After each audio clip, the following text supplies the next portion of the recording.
Honorable members, last week there were matters that arose in the debate, and we indicated that we were going to rule on those matters. As members know, rulings are given when members are in the House. On the matter that was raised by Honorable Majake, is Honorable Majake here? She's not. It was raised in the Extended Public Committee, and the chairperson was Honorable Mashele. We do have a ruling on that matter. Unfortunately, we cannot give it because the honorable member is not in the House. The other one relates to the issue that was raised by Honorable Maxine in the debate of the President. There was no point of order raised. Nonetheless, I found the remarks that she made to be of such a serious nature that I said to this House, I will study the Hansard and revert to the House with a ruling on the matter. Honorable members, I wish to indicate that indeed I have consulted Hansard. The exact expression as is in the Hansard, Honorable Maxine in the debate said, I quote, "How are we then expected to give more money to a man who cannot be accountable for public funds used in his backyard? We are asking us to promote stealing and greed because the presidency is a thief of departments. What do you call a man who presides over stealing? A foreman of thieves, an induna," close quote. Honorable members, freedom of speech is guaranteed in our Constitution and is therefore a critical element of our democracy. However, this is not an absolute right, as the Constitution clearly states that this freedom is subject only to the rules and orders that the House imposes on itself. The House does this solely for the purpose of orderly conduct of proceedings within an open, multi-party, and democratic society. Essentially, it is members themselves that have agreed to the standing rules and orders to which this freedom is subjected. One such rule is in regard to the use of offensive and unbecoming language. This is a broadly framed rule that allows a presiding officer to take into consideration, among other things, the context and tone of a particular remark or inference. This is assisted by years of established practice and convention. Part of the established convention and practice in this regard is that members should not impute improper motives, cast aspersions, or personal reflections on the integrity of members or verbally abuse them in any way. If such remarks were to be allowed in the debate, they would not only undermine members in the performance of their duty, but they would also undermine the functioning of Parliament itself within its constitutional context. Furthermore, it has always been ruled in this House that making unsubstantiated allegations against the integrity of any member is unparliamentary. Nor may improper or unworthy motives be imputed to any member. Members may therefore not make insinuations or accusations of improper conduct on the part of their fellow members, except by way of a properly substantiated motion. The President, while taking his seat in the chamber, is covered by the rules of the Assembly. So, Honorable Maxine, the remarks that you made clearly refer to the President as having not only promoted theft, but as being in charge of thieves. The President has taken an oath to uphold the Constitution and the laws of this country. Order, honorable members. Order. Can I address Honorable Maxine? I'm not addressing any other member in this regard. These remarks are therefore not only unparliamentary, but seek to cast a serious aspersion on the integrity of the President as the head of state. I therefore ask you to withdraw the reference to the Honorable President as a foreman of thieves, as you said. No problem, Chairperson. But can I just get a clarity first? Okay, what is the clarity? Is your ruling supersede the court ruling? Because there is a court ruling regarding this matter. Honorable members, we have looked at that ruling, which I'm sure refers to the SMS by the DA, Yes. in which the context was different. Yes, so we have looked at that ruling. In this instance, I have indicated why I'm ruling in this way, and I'm asking you to withdraw. No problem, Chair. We are going to withdraw here in the House, but as EFF, we are going to say Do it so outside. unconditionally, ma'am. I draw. That's not the... Honorable Maxine? Honorable Kaula, when such a statement was made in this House from the ANC side, when a member used exactly the same phrase, I draw, she objected and your members House objected. Chair. House Sorry, Chair. order, Honorable Member. House Chair. Order, Honorable Member. Can I address Maxine? Can you take your seat? Can you take your seat? So I was just saying, your own member, Honorable Kaula, did reject to the use of that statement. So I would ask you just to say it properly. But Chair, now we are bringing another matter over another No. matter. I'm saying to you, I draw. So what do you want? Draw does not mean withdraw. English is not my On a first point of language. Order, Chair. Order, Chair. order, Point of Honorable order. Member Low, can you please take your Chair. seat? Chair. Honorable Low, No, but Can the you ruling please is take your unfair. seat? Because last time Can you have said please it's- take your it's seat? sustained. This draw is allowed. Last Honorable time it was Low. a ruling. Honorable it Low. was allowed. It Honorable was allowed Low. last time. No. Honorable Law, I'm giving a ruling and I'm talking to one of your members. Can you please take a seat? Honorable Maxine, can you please withdraw unconditionally? Chair, I don't know what you want from me. I have said I draw. What do you want, Chair? I draw. Draw is not withdraw. You said you don't have a problem and I expect you just to say, if you want to say it in Xhosa, you can say so. Sitting is closer. I'm not a closer person. Khuluma ke ngesiZulu. Gitini, githi ngiyadrawa. Yethu yahoxisa. Oh, ngiyahoxisa. Hlala phansi.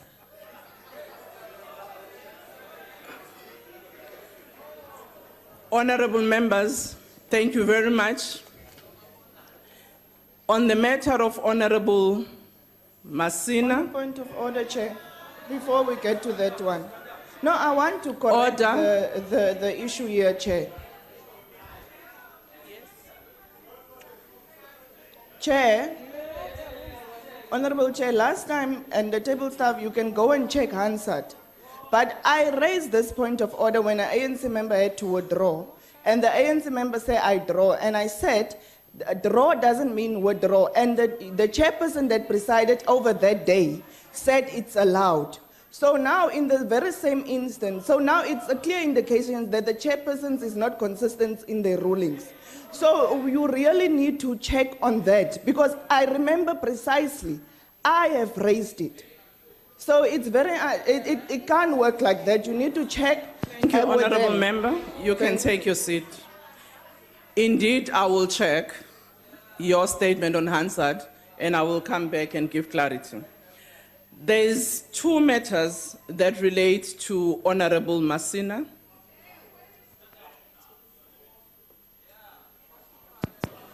On one matter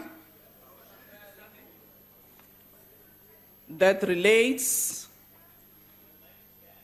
to the statement that was made by Honorable Masina on the debate of the President on 26 May 2015.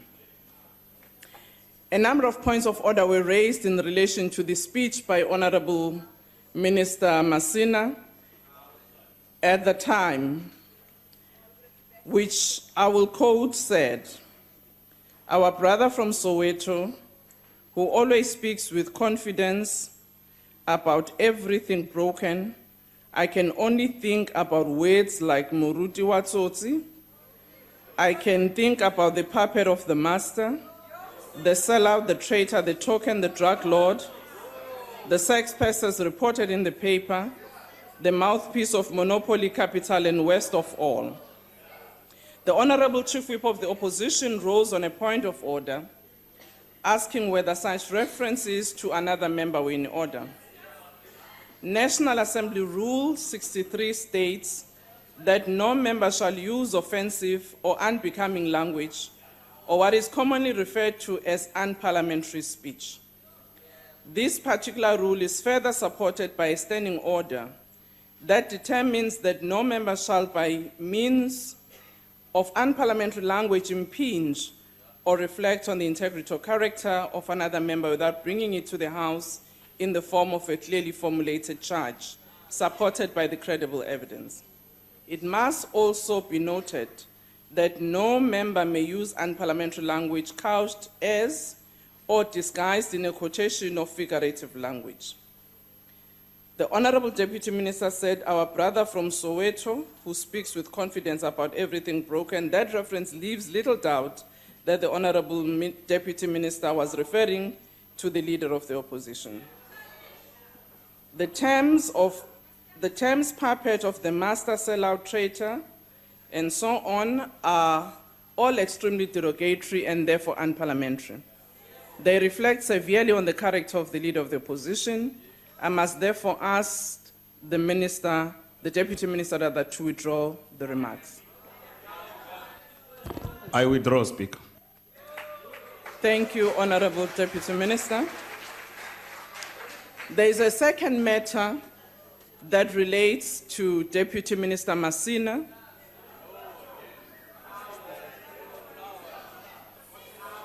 Yeah.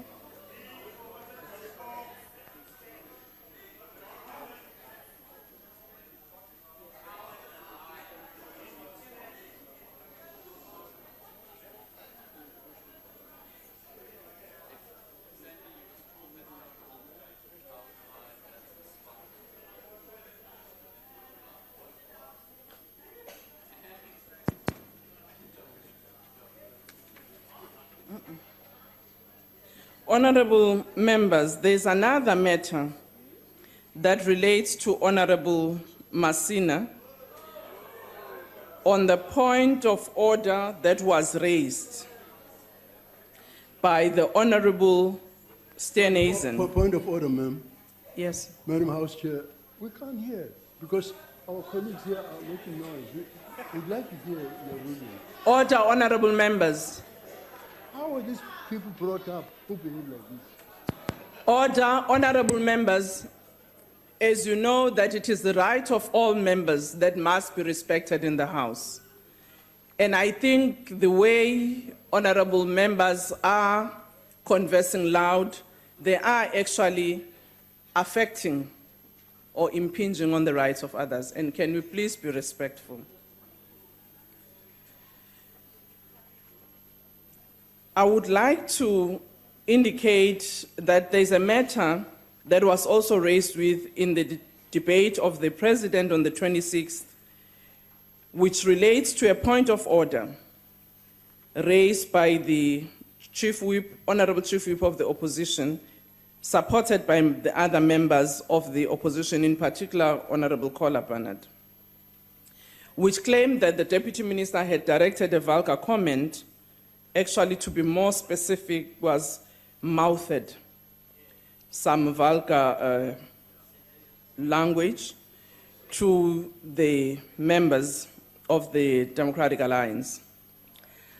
I indicated in this House, following the matter as it was raised, but also what Honorable Singh raised in the same, indicating that such words couldn't be allowed in the House and therefore something must be done.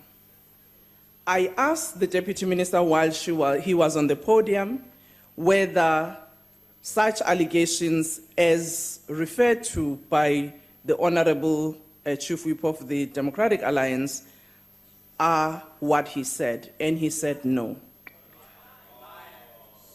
Honorable members, can we be respectful? You might have views, but we allowed for a particular process in this House. I indicated that I will investigate because surely, seated where I'm sitting, there was no way I could have heard the mouthing that was said. We did indeed undertake the investigation. We looked at the television footage of the incident, and no such alleged remark was captured. We also went into Hansard. Again, there was no such remark recorded.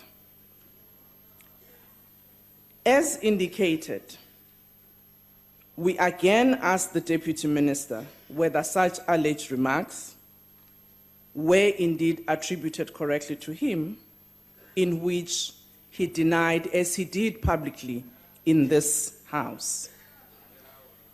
As I said at the time, the chair cannot be expected to hear every comment made on the floor, especially given the usual noise levels of the House, and particularly when there are many interjections.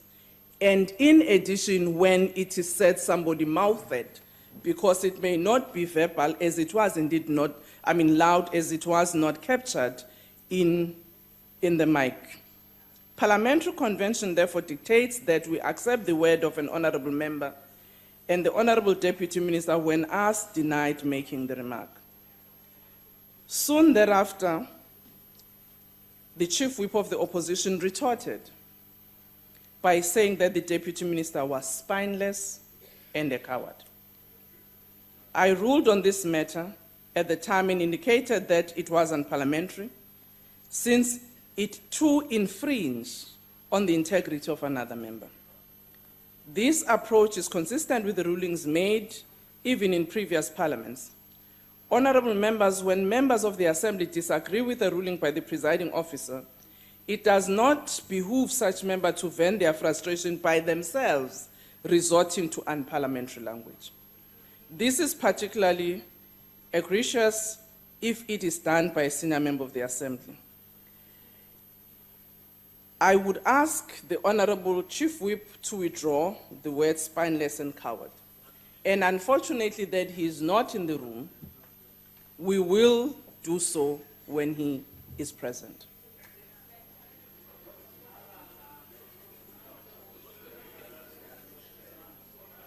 So I want to indicate, honorable members, that once again, it is important for all of us to apply ourselves in the manner in which we converse with one another, but also to abide by the rules and conventions of the National Assembly to allow the House to proceed with its business with necessary respect and application. And all of us here, as we know, the people of South Africa deserve their issues to be taken seriously and debated in an earnest manner. We cannot hold substantive debates if proceedings degenerate into personal attack and insult. If we differ from one another robustly, let us do so, but in a manner befitting the heirs of a hard-won democracy. This brings my ruling to an end on those matters.